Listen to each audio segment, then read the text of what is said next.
श्री स्वामी समर्थ. माझ्या सगळ्या गोडताईंचं, मैत्रिणींचं आणि स्वामी भक्तांचं माझ्या यूट्यूब चॅनलमध्ये मनापासून स्वागत आहे.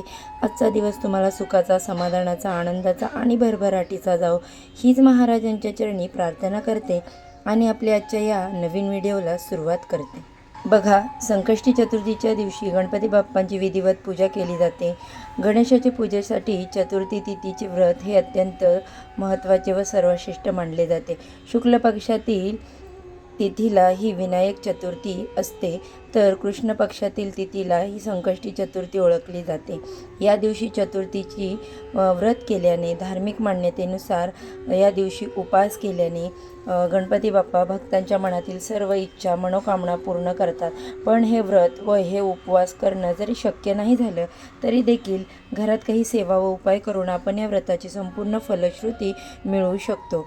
तर बघा, असाच एक उपाय मी आजच्या या व्हिडिओमध्ये शेअर करणार आहे. हा उपायामध्ये आज रविवारी आलेल्या अश्विन संकष्टी चतुर्थीला, जिला वक्रतुंड संकष्टी चतुर्थी या नावाने सुद्धा ओळखलं जाते, तर आज या आलेल्या चतुर्थीच्या दिवशी तुम्हाला संध्याकाळी दिव्याखाली एक अशी वस्तू ठेवायची आहे की दिव्याखाली ही वस्तू ठेवल्यामुळे तुमच्या आयुष्याचं सोनं झाल्याशिवाय राहणार नाही.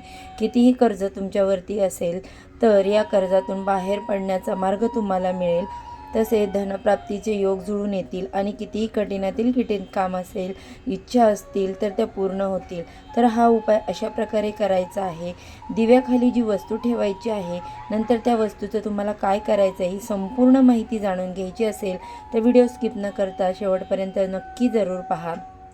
आणि माझ्या चॅनलवरती जर पहिल्यांदा नवीन आला असाल तर नक्की चॅनलला सबस्क्राईब करा. तसेच नवनवीन पूर्ण व्हिडिओ पाहण्यासाठी बेल आयकॉन देखील क्लिक करा, ज्यामुळे मी जेव्हा पण नवीन व्हिडिओ अपलोड करेन त्याचे नोटिफिकेशन अगदी सहजपणे तुमच्यापर्यंत पोहोचेल आणि तुम्ही एक पण व्हिडिओ मिस करणार नाही. तर बघा, संकष्टी चतुर्थी ही सकाळी 6:46 सुरू झालेली आहे आणि दुसऱ्या दिवशी म्हणजेच उद्या 21 ऑक्टोबर रोजी सकाळी 4:16 हे व्रत संपणार आहे. तर या दिवशी म्हणजेच आज चंद्रोदय जो आहे तो 7:54 असणार आहे. आजच्या दिवशी करवा चौथचे व्रत देखील केले जाते, म्हणून या चतुर्थीला अनन्यसाधारण असं महत्त्व प्राप्त झालेलं आहे.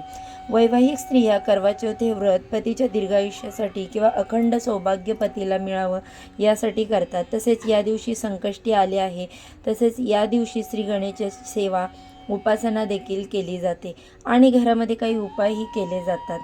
तसेच संकष्टी चतुर्थीच्या दिवशी गणेश तत्व जे असतात ते जागृत असतात, त्यामुळे केलेले सेवेचे उपासनेचे तुम्हाला फळ हे अतिशय चांगल्या प्रकारे मिळते. तर हा उपाय आपल्याला कसा करायचा आहे हे आता आपण बघू.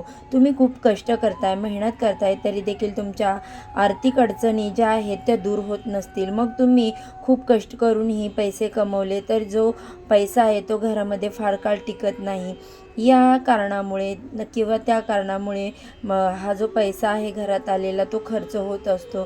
जर कोणी एखादी व्यक्ती घरामध्ये सारखी आजारी पडत असते, ती व्यक्ती बरी होते न होते तोपर्यंत दुसरी आजारी व्यक्ती पडते व त्यांच्या या आजारपणाच्या उपचारामध्ये तुमच्या घरात जो पण पैसा असतो तो निघून जातो. तसेच तुमच्या मुलांच्या शाळेच्या फीज असतील किंवा इतर काही खर्च असतील, जसे की मुलांचे अचानक आलेले खर्च असतील किंवा इच्छा नसतानाही तुम्हाला ते करावेच लागणार आहे. महिन्याला जो पण पैसा येतो तो खर्च होतो. तुम्हाला तुमच्या गरजा भागवण्यासाठी पैसा आहे तो पुरत नाही, तर त्यामुळे तुम्हाला इतरांकडून कर्ज घ्यावं लागतं. कर्जबाजारीपणा वाढत चाललेला आहे. त्यामुळे आपल्याला बाहेर पडण्याचा जो मार्ग आहे ते तुम्हाला काही केल्याने दिसत नाही, परंतु हा उपाय केल्याने तुम्हाला काही करायची गरज नाही.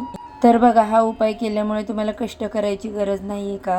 तर असं अजिबात नाही. पण तुमच्या कष्टासोबत, मेहनतीसोबत नशिबाची साथ मिळावी म्हणून काही विशिष्ट तिथीवरती आपल्याला उपाय करायचे आहेत. या उपायामुळे तुम्हाला पैसे जे आहेत त्या मागचे कमवायचे मार्ग जे खुले होतात. घरामध्ये जोही पैसा येतो तो तुमच्या गरजा भागवतो, तो त्या पुरेसा होतो. तो तसाच पैसा जो आहे घरात आलेला आपल्या गरजा भागून शिल्लक देखील राहील, एवढी परिस्थिती तुमच्या घरामध्ये निर्माण होईल. म्हणजे जेही कारण आहे की जसं की आजारपण आहे तर आजारपण दूर होतील. तसेच मुलांची जी संकट आहेत मुलांवरती येणारे ती दूर होतील. मग घरामध्ये कोणी आजारी पडत नाही, तर तुम्हाला तो पैसा खर्च करावा लागणार नाही. शिवाय घरामध्ये सतत वादविवाद, भांडणं, कलह होत असतील तर अशा घरामध्ये देखील पैसा टिकत नाही. मग सुख समृद्धी येत नाही. म्हणून जी नकारात्मकता आहे, जेही दोष आहेत किंवा जी अडचणी आहेत तुमच्या मार्गामध्ये, तुमच्या प्रगतीमध्ये, ते तुम्हाला दूर व्हावे यासाठी आज संकष्टी चतुर्थीच्या दिवशी तुम्हाला संध्याकाळी दिव्याखाली ही एक अशी वस्तू ठेवायची आहे. कोणतेही शुभ कार्य करायचे असेल किंवा कोणतीही पूजेची सुरुवात करायची ही असेल तर ती होते ती म्हणजे दिव्याने.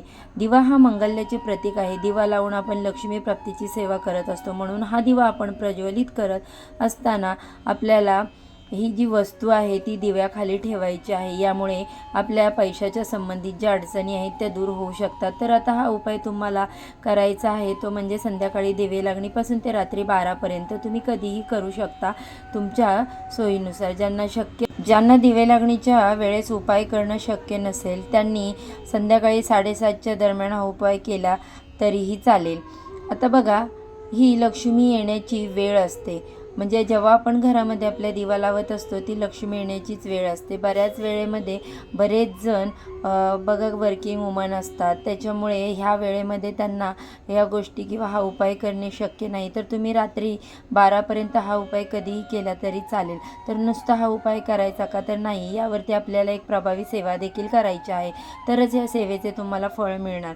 आता हा उपाय करण्यासाठी तुम्हाला काय करायचं आहे? संध्याकाळी तुमच्या घराची झाडलोट वगैरे करून हातपाय स्वच्छ धुवायचे. त्यानंतर तुम्हाला देवघरासमोरील दिवा प्रज्वलित करायचा आहे. धूप अगरबत्ती लावून घ्यायची. त्यानंतर तुळशीसमोर एक शुद्ध गाईच्या तुपाचा दिवा लावायचा. तिथे देखील तुम्हाला धूप अगरबत्ती लावून घ्यायची. आता देवघरासमोर बसून तुम्हाला हा उपाय जो आहे तो करायचा आहे. आसनावरती बसायचे. कोणतीही सेवा किंवा कोणताही उपाय हा जमिनीवर बसून करू नये. त्यामुळे काय होतं की आपण जी पण काही सेवा केलेली असते किंवा उपाय केलेला असतो तो ती धरणी मातेला जाऊन मिळते, त्याचा लाभ आपल्याला मिळत नाही. म्हणून आसन घ्यायचं. आता हा उपाय करताना तुम्हाला एक दिवा घ्यायचा आहे. मग तुम्ही मातीची पणती देखील घेऊ शकता किंवा धातूचा दिवा असेल, तांब्या पितळेचा, तर तो तुम्ही घेऊ शकता. परंतु जी स्टीलचा दिवा आहे किंवा पणती आहे ती तुम्हाला अजिबात घ्यायची नाही. किंवा तुमच्या घरामध्ये जर एक्स्ट्रा दिवा नसेल तर तुम्ही कणकेचा दिवा करू शकता. कणकेचा दिवा हा सर्वश्रेष्ठ मानला जातो. थोडीशी कणिक घ्यायची, त्याच्यामध्ये चिमूटभर हळद घालायची आणि ती मळून घ्यायची. त्यानंतर एक दिवा तयार करायचा. आता या दिव्यामध्ये तुम्हाला काय घालायचं आहे तर पहा, अर्थात तुम्ही लक्ष्मी प्राप्तीची सेवा करताय म्हटल्यावरती यामध्ये तुम्हाला शुद्ध गाईचं तूप घ्यायचं आहे. या शुद्ध गाईचं तूप नसेल जर तुम्ही म्हशीचं घेतलं तरीही चालेल. मग यामध्ये तुम्हाला चिमूटभर हळद टाकायची आहे. त्यानंतर मध्ये तुमची जर परिस्थिती नसेल, तुम्ही तूप वापरू शकत नसाल, तर तुम्ही देवासाठी जे तेल वापरता ते वापरलं तरी चालेल या दिव्यात घालण्यासाठी. त्यानंतर तुम्हाला या दिव्यामध्ये चिमूटभर हळद घालायची आहे. आता या दिव्यामध्ये तुम्ही दुहेरी कापसाची वात घालायची आहे. 2 वाती घ्यायच्या. 2 वातींची एक वात करायची किंवा तुम्ही कलाव्याचा धागा देखील यामध्ये घालू शकता. कलाव्याची वात बनवायची म्हणजे कलावा 2 वाती बनवायच्या. 2 वातीची एक वात करून या दिव्यामध्ये घालायची आहे. आता या दिव्याखाली आपल्याला जे आसन द्यायचं आहे त्यासाठी एक छोटीशी प्लेट घ्यायची. या प्लेटमध्ये तुम्ही कुंकू ओलं करून घ्यायचं आहे आणि त्या ओल्या कुंकूने तुम्हाला स्वस्तिक हे शुभचिन्ह काढायचं आहे. यामध्ये 4 बिंदू आणि द्यायचे. त्याच्यानंतर लक्ष्मी प्राप्तीसाठी म्हणजेच तुम्ही ही सेवा करताय त्यामुळे तुम्हाला मसूर डाळ घ्यायची आहे. तर बघा, अख्खा मसूर घ्यायचा का तर नाही, मसूरची डाळ घ्यायची तुम्हाला, ती लाल रंगाची असते. त्यानंतर आता ही मसूर डाळ जी आहे ती चतुर्थीच्या दिवशी अनेक उपायांसाठी वापरली जाते. अतिशय प्रभावी ही डाळ मानली जाते. त्यामुळे तुम्हाला ही डाळ घ्यायची आहे. ती थोडीशी एका प्लेटमध्ये टाकायची. त्यामध्ये मसूर डाळीवरती तुम्हाला हळदी कुंकू अर्पण करायचं आहे. जो दिवा तुम्ही घेतलेला आहे तो दिवा त्या डाळीवरती ठेवायचा आहे. दिवा तुम्हाला प्रज्वलित करायचा आहे. दिव्याला देखील तुम्हाला हळदी कुंकू, अक्षदा, फूल अर्पण करून घ्यायचं. शिवाय या दिव्यामध्ये तुम्हाला एक लवंग, फूल असलेली अख्खी लवंग, तुटकी फुटकी नसावी, ती टाकायची आहे. त्याच्यानंतर त्यामध्ये तुम्हाला लवंग टाकल्यानंतर जी सेवा करायची आहे ती म्हणजे अशी की एक अथर्व शीर्षाचं पठण तुम्हाला करायचं आहे आणि त्यानंतर तुम्हाला फलश्रुती बोलायची आहे. एक वेळा श्री गणेश संकट स्तोत्र जे आहे त्याचं पठण करायचं आहे. त्यानंतर हे दोन्ही स्तोत्र अतिशय प्रभावी आणि लक्ष्मी प्राप्तीसाठी आहेत तुम्ही दोन्ही स्तोत्र पठण करायचे आहेत. त्यानंतर हात जोडून तुम्हाला श्री गणेशाकडे प्रार्थना करायची आहे की तुमच्या ज्याही अडचणी आहेत त्यात बाहेरील पडण्यासाठी मार्ग मिळावा आणि माझ्या घरामध्ये आर्थिक स्थिती जी आहे ती मजबूत व्हावी, घरामध्ये पैसा टिकावा, तसेच माझ्या ज्या काही मनोकामना आहेत त्या पूर्ण व्हाव्यात.